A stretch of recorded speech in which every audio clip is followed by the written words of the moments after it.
Hi guys, আসসালামু আলাইকুম। নতুন একটি ব্লগে আপনাদেরকে স্বাগত। আজকের ব্লগটি খুবই ইন্টারেস্টিং হতে যাচ্ছে। আজকে আমি আপনাদেরকে কোথায় নিয়ে যাব, আমরা কোথায় ঘুরতে যাচ্ছি, পুরো ভিডিওতে থাকছে আনন্দমুখর একটি ভ্রমণ। আর এই ভ্রমণটি হচ্ছে রাজবাড়িতে ইউকে পার্ক নামে একটি সুন্দর পরিবেশ আছে। আপনারা হয়তো অনেকেই জাননি অথবা চিনেন না। তো আজকের ব্লগটি বিশেষ করে তাদের জন্য যারা রাজবাড়িতে ইউকে পার্ক নামে যে একটি রিসোর্ট রয়েছে আপনারা হয়তো অবগত নন, তাই আপনাদের জন্যই কিন্তু আজকের এই সুন্দর ব্লগটি শুরু হতে যাচ্ছে। দুপুরে খাওয়া দাওয়ার পরে আমরা রওনা হয়ে গেলাম রাজবাড়ি ইউকে পার্কে যাওয়ার জন্য। আমরা শুনেছি এখানে নাকি খুব সুন্দর ইভেন্ট রয়েছে, বাচ্চাদের জন্য খেলার জায়গা রয়েছে, পাশে একটি নদী রয়েছে এবং বাচ্চাদের জন্য অনেক খেলনার রাইডস রয়েছে। সব মিলে নাকি অসাধারণ, তাই আমরা লোভ সামলাতে পারলাম না, পরিবারের সবাই মিলে যাওয়ার জন্য প্রস্তুতি নিয়ে নিলাম দুপুরে খাওয়ার পর। রাজবাড়ি ইউকে পার্ক আপনি কিভাবে যাবেন? মুরগির ফার্ম অথবা রাজবাড়ি শহর থেকে যে কোনো একটি অটোরিকশা আপনি ভাড়া করে নিতে পারেন। তবে অবশ্যই আমার মতামত থাকবে আপ ডাউন করে নিতে পারেন, অর্থাৎ যাওয়া আসার ভাড়াটি একসাথে নির্ধারণ করে নিতে পারেন। 500 থেকে 600 টাকা নিবে, তবে অবশ্যই আপনার দূরত্ব ভেদে এটার ভাড়াটি তারতম্য হতে পারে কিছুটা কম বেশি। ওখানে রেস্ট নেওয়ার মতো ভালো পরিবেশ রয়েছে এবং খাওয়ার জন্য ভালো ভালো খাবার রয়েছে, আর খাবারের দামগুলো হাতের নাগাড়ি রয়েছে। আপনারা দেখতে পাচ্ছেন রাজবাড়ী শহর ভিতর দিয়ে কিন্তু আমরা যাচ্ছি। তো আমরা অটোটি কিন্তু আপ ডাউন ভাড়া করে নিয়েছি 500 টাকা দিয়ে। তো অবশ্য অটোওয়ালা আমাদের পরিচিত ছিল।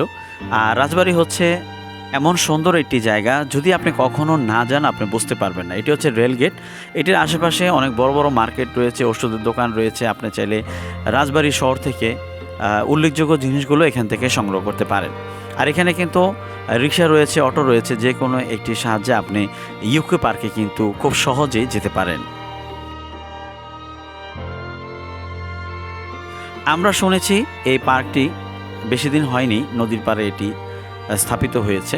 তবে রাজবাড়ির অধিকাংশ মানুষই সেখানে যায়, আর বিশেষ করে যারা ঘুরতে যায় তারা সবাই এখানে যায়। অলরেডি আমরা কিন্তু আমাদের স্টপেজে চলে এসেছি। এখন আমরা টিকিট কাটবো, আর টিকিট হচ্ছে 20 টাকা করে। আপনি ছোট থেকে বড় সবার টিকিট এখান থেকে কেটে ভিতরে প্রবেশ করতে পারবেন। তো আমরা কিছুক্ষণের মধ্যে ভিতরে প্রবেশ করছি। দেখতে পাচ্ছেন খুবই সুন্দর গাছগাছরা দিয়ে একটি গেটের মোড়ানো রয়েছে, আর পাশে রয়েছে দোলনা। আমরা সেখানে কিছুটা স্টে করেছিলাম, আর বাচ্চাদেরকে খেলার জন্য যে পরিবেশগুলো ইভেন্টগুলো রয়েছে সেগুলো কিন্তু আমরা বাচ্চাদেরকে দিয়েছিলাম খেলার জন্য। সবুজ শ্যামল পরিবেশ, ফুল এবং সব কিছুই রয়েছে এখানে। আর সব মিলে আমার কাছে ভালো লেগেছে। এটি নৌকা দেখতে পাচ্ছেন আপনারা, এটি কিন্তু আমি খুব ভয় পাই। আর একটি ফল দেখলাম, খুব ভালো লাগলো নতুন এই ফলটি। পাশে নদী, আর নদীর পাড়ে একটু বসেছিলাম। এখানে কাঠ দিয়ে একটু উঁচু জায়গা করেছে, তো সেখানে আমার শালা ছোটো ভাই সহ এখানে আমরা বসেছিলাম কিছুটা সময়। আর একটা স্নিগ্ধ আবহাওয়া ছিল বিকেলবেলা, রৌদ্র উজ্জ্বল পরিবেশটা একটু কম ছিল। আর পাশে কিন্তু নদী আছে, সেখানে নৌকা আছে। আপনারা চাইলে কিন্তু এই নৌকাতে করে আপনারা ওপারে যেতে পারেন যদি আপনাদের পরিচিত কোনো জায়গা থাকে। এছাড়াও আপনারা ঘোরার জন্য কিন্তু সেখানে যেতে পারেন। নৌকাতে ওই পারে আপনার কাছ থেকে 50 টাকা করে নিতে পারে। তবে অবশ্যই বাচ্চাদেরকে নিলে কিন্তু খেয়াল রাখবেন, কারণ বাচ্চারা তো একটু চঞ্চল হয়। যেহেতু আপনি অপরিচিত জায়গা, সেখানে বাচ্চাদেরকে খেয়াল রাখতে হবে। আর ওইখানে সব ধরনের চটপটি, ফুচকা এবং আপনার স্ন্যাক জাতীয় কিছু খাবার ওখানে পাওয়া যায়। চাইলে কিন্তু সহজেই এই ধরনের দোকান থেকে আপনার সেই খাবারগুলো কিন্তু কথার মাধ্যমে, অর্থাৎ আপনাকে জিজ্ঞেস করে নিতে হবে এই খাবারটা কত, ওইটা কত, দেন তারপর আপনারা অর্ডার করে দিবেন, ওনারা আপনার খাবারটি সাথে সাথে তৈরি করে দিবে।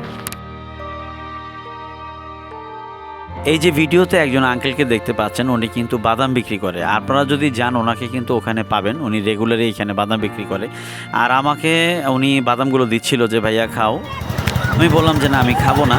আর ওনার বাদামগুলো কিন্তু খুবই সুস্বাদু ছিল এবং খুবই মিষ্টি ছিল, আর সেই জন্য ক্যামেরা বন্ধ করেছি।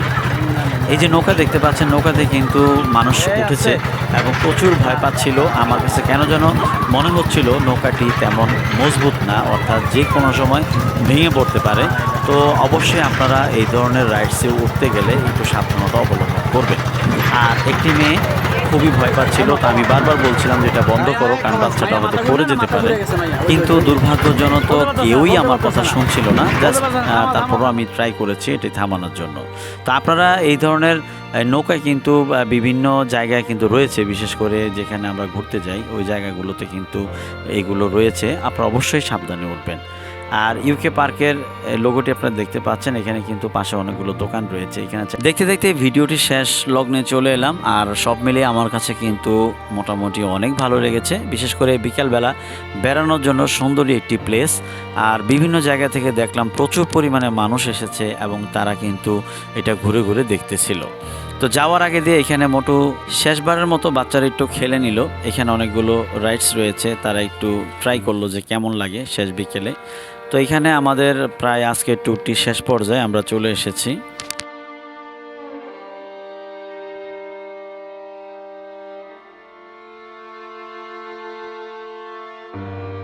হঠাৎ করেই মোটুর সাথে দেখা হয়ে গেল। আমরা জিজ্ঞেস করলাম, মোটু তুমি কেমন আছো? তো যাই হোক, আপনারা কিন্তু চাইলে ইউকে পার্কে এসে ঘুরে যেতে পারেন। যদি আপনারা কখনো রাজবাড়িতে কোনো কারণে ঘুরতে যান, অবশ্যই ইউকে পার্কটি আপনারা মিস করবেন না। মাত্র 20 টাকার টিকিট দিয়ে সুন্দর একটি ভ্রমণ হতে পারে আপনার মনের পরিবর্তন। ভিডিওটি কেমন লাগলো অবশ্যই ছোট্ট একটি কমেন্ট করে জানাবেন। এই ধরনের নেক্সট ভিডিও পেতে আমাদের চ্যানেলটি সাবস্ক্রাইব করে সাথেই থাকুন। আল্লাহ হাফেজ, আসসালামু আলাইকুম।